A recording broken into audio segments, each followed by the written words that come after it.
Chapter 3. Don't Fly Too High. Yeah, she was definitely something. She had this flair about her that made it seem she had wings of fire propelling her through her day-to-day life. It took me a second, but I now knew why I recognized her. Aside from the incident years ago in the wings. She was the kid that would silently always direct the teacher's attention to herself.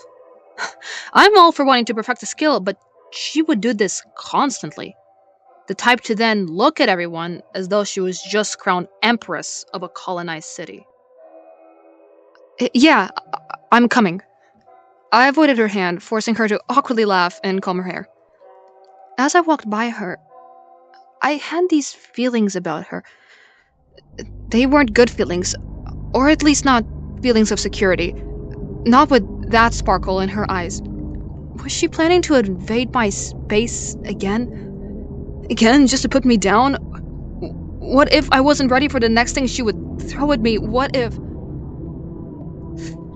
I waved off my feelings as I headed into rehearsal. I can't look panicked. I had to continuously prove that I was cut out for this. I couldn't face the bullies again. Not today. Group rehearsal went smoother than usual. I had definitely greatly improved thanks to the privates that my dad had scheduled for me. My legs felt stronger, my arms felt lighter, and more controlled.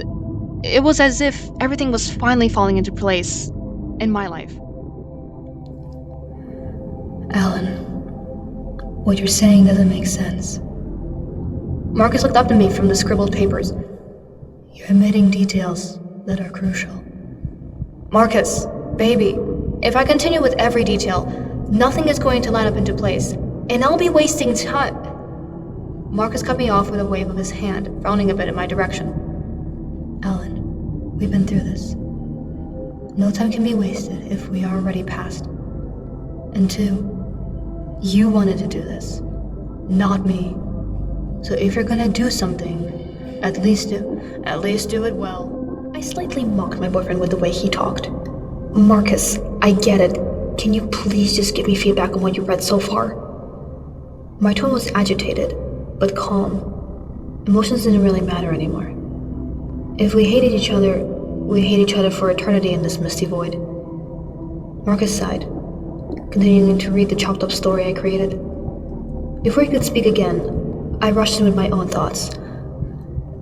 Say, what do you think... No, why do you think we got sent here? I know I already asked this question like 40 times, but... I scooted closer to him, laying my head on his shoulder. Without moving his eyes away from the paper, he spoke. Persistent boy, aren't you? Usually that means we either did something wrong or we have some unfinished business to take care of. But wouldn't we get sent back to Earth if that was the case? I don't know. Shouldn't we get the chance to... Listen, baby. His tone was harsher than before. I told you years ago about what this could lead to if we took the deal. You were blinded at the time by money and fame. So now this happened, and if... He cut himself off, taking a deep breath. I know it's complicated. You know I plan on marrying you, right? I had it all picked out. He set the papers aside. I was ready to propose and such, but I wanted you to be happy, so I set it all aside for now. I looked at him, eyes staring into the gray tiled floor, and still searching for an imperfection that went unnoticed. I didn't know what to do, so I grabbed his hands into mine, mentally forcing him to look at me. I gently pecked his lips before speaking. Marcus, I'm so sorry for all of that. I know I was an idiot and a fool and... He put a finger to my lips, hushing me. His finger traced the side of my cheek. Right. Sorry. Don't apologize. We both fucked up. I stared at his face, not in any way, just observing his features, the small birthmark in his eye, the freckles scattered all over his face, his curly brown hair, his hazel eyes. I've seen it all before, but I've never gotten tired of it. My hands relaxed in his a bit. I stared at the area around us. The mist was so thick, I couldn't make out a radius around us, further than 10 feet. This room, or should I say space, intrigued me.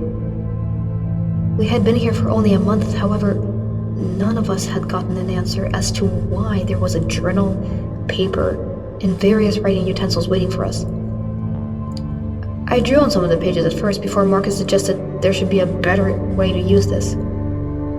That's when I suggested writing our story, just to keep ourselves as sane as possible while we sit here for eternity.